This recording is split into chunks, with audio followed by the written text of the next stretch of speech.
ഓം നമോ ഭഗവതേ വാസുദേവായ. ഇന്ന് നമ്മൾ കാണാൻ പോകുന്നത് വിഷ്ണു സഹസ്രനാമത്തിലെ 97-ാമത്തെ ശ്ലോകമാണ്. ഈ ശ്ലോകത്തിൽ ഭഗവാന്റെ 906-ാമത്തെ നാമം മുതൽ 914-ാമത്തെ നാമം വരെയുള്ള വിശദീകരണമാണ് കാണാൻ പോകുന്നത്. അരൗദ്ര കുണ്ടലി ചക്രി വിക്രമൂർജിത ശാസനക ശബ്ദാധിക ശബ്ദസഖ ശിശിര ശർവരീകരക. ഈ ശ്ലോകത്തിലെ നാമങ്ങൾ അരൗദ്ര, കുണ്ടലി, ചക്രി, വിക്രമി, ഊർജിത ശാസന, ശബ്ദാധിക, ശബ്ദസഖ, ശിശിര, ശർവരീകര എന്നിങ്ങനെ 9 നാമങ്ങളാണ്. ഇതിൽ ആദ്യത്തെ നാമമാണ് അരൗദ്ര.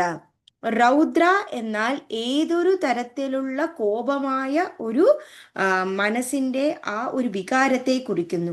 അപ്പോൾ അരൗദ്ര എന്നാൽ ഭഗവാൻ ഒരു പൂർണ്ണതയിൽ നിൽക്കുന്നതിനാൽ ആ ഒരു ഹൃദയത്തിന് വേറെ ഒന്നും തന്നെ കൂടുതലായിട്ട് ആവശ്യമില്ല. നമുക്ക് ഏതെങ്കിലും കാര്യങ്ങൾ ആവശ്യമായിട്ടുള്ളത് കിട്ടാതെ വരുമ്പോഴാണ് ഈ കോപം വരുന്നത്. അപ്പോൾ ഭഗവാന് ഈ പ്രപഞ്ചത്തിൽ ഒന്നും തന്നെ ഇഷ്ടമോ ഇഷ്ടക്കേടോ ഒരു തരത്തിലുള്ള അസൂയയോ അതുപോലെ തന്നെ വൈരാഗ്യമോ അങ്ങനെ ഒന്നും തന്നെ ഇല്ലാത്തതിനാൽ ആ വികാരഹീനമായ ഭഗവാന് അരൗദ്ര എന്ന നാമധേയം.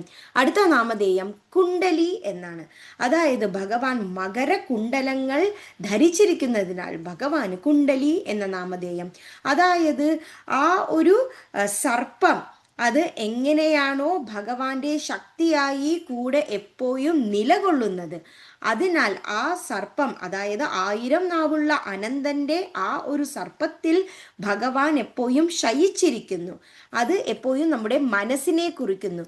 മനസ്സ് എങ്ങനെയാണോ ചിന്തിക്കുന്നത് അതായിരിക്കും നമ്മൾ പ്രവർത്തിക്കുന്നത്, പറയുന്നത്. അതുപോലെ തന്നെ ആ ഭഗവാന്റെ ആ നൃത്തവും കാളിയൻ എന്ന സർപ്പത്തിൻ മുകളിലായിരുന്നു. അതുപോലെ തന്നെ ഭഗവാൻ ശിവന്റെ ആഭരണങ്ങൾ, ഭൂഷണങ്ങളെല്ലാം സർപ്പത്തിന്റെ ആ ഒരു തൊലിയിൽ നിന്നാണ് ഉണ്ടാക്കുന്നത്. അതുപോലെ തന്നെ ഭഗവാൻ എപ്പോഴും അനന്തന്റെ കൂടെ ഇരിക്കുന്നതിനാൽ മനസ്സിൽ തോന്നുന്ന ഏതൊരു വിഷമായ കാര്യത്തെയും എടുത്തു മാറ്റുവാൻ സഹായിക്കുന്നു ആ ഒരു സർപ്പത്തിൽ കിടക്കുന്ന ഭഗവാൻ. അതിനാൽ ഭഗവാന് കുണ്ടലി എന്ന നാമധേയം. അടുത്ത നാമധേയം ചക്രി എന്നാണ്. ഭഗവാൻ എപ്പോഴും സുദർശന ചക്രം കൊണ്ട് ധരിച്ചിരിക്കുന്നതിനാൽ ഭഗവാന് ചക്രി എന്ന നാമധേയം. ഭഗവാൻ എപ്പോഴും ഓരോരോ മനുഷ്യരുടെയും താഴ്മയിൽ നിന്നും ഉയരത്തിലേക്ക് കൊണ്ടുവരും. എപ്പോഴാണോ അവർ പൂർണ്ണ മനസ്സോടു കൂടിയുള്ള ഒരു പ്രവൃത്തി അവർ കാണിക്കുന്നു എന്നാൽ. അതിനാൽ ഭഗവാന് ചക്രി എന്ന നാമധേയം. അടുത്ത നാമധേയം വിക്രമി എന്നാണ്.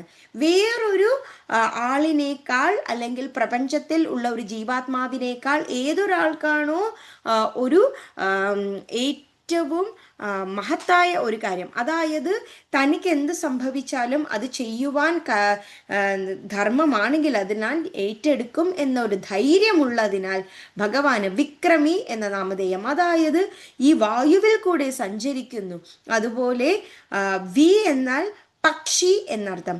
അപ്പോൾ ഈ വായുവിൽ കൂടെ സഞ്ചരിക്കുന്ന പക്ഷികളുടെ രാജാവായ ആ ഒരു കഴുകൻ, ആ ഗരുഡന്റെ മുകളിലാണ് ഭഗവാൻ സഞ്ചരിക്കുന്നത്. അതിനാൽ ഭഗവാന് വിക്രമി എന്ന നാമധേയം. അടുത്ത നാമധേയം ഊർജിത ശാസന എന്ന്. ശാസന എന്നാൽ ഒരാളെ നിയന്ത്രിക്കുക എന്നർത്ഥം. അതായത് ഊർജിത ശാസന എന്നാൽ തൻ്റെ ഒരു ഹസ്തം കൊണ്ട്, കൈ കൊണ്ട്, വിരൽ കൊണ്ട് ഒരു കാര്യത്തെ പൂർണ്ണമായി നിയന്ത്രിക്കാൻ സാധിക്കും. സോ ഭഗവാൻ എങ്ങനെയെന്നാൽ ആ ഒരു പുരാതനങ്ങളിലൂടെ, ആ ഒരു വേദങ്ങളിലൂടെ, ആ ഭാഗവതത്തിലൂടെ നമ്മളെ നിയന്ത്രിക്കുവാൻ സാധിക്കുന്നതിനാൽ ഭഗവാന് ഊർജിത ശാസന എന്ന നാമധേയം. ഏതൊരു സമയത്തും അത് ഇന്നതാണ് വേറൊരു കാരണത്തിനാല് എന്നൊരു സന്ദർഭമില്ലാതെ ഏതവസ്ഥയിലും ധർമ്മത്തെ മാത്രം പരിപാലിക്കുന്ന ഭഗവാന് ഊർജിത ശാസന എന്ന നാമധേയം. ശബ്ദാധിക എന്നാണ് അടുത്ത നാമധേയം. അതായത് ഓരോ വേദത്തിലുള്ള ശബ്ദങ്ങൾക്കും അതിൻ്റെതായ മഹത്വമുണ്ട്.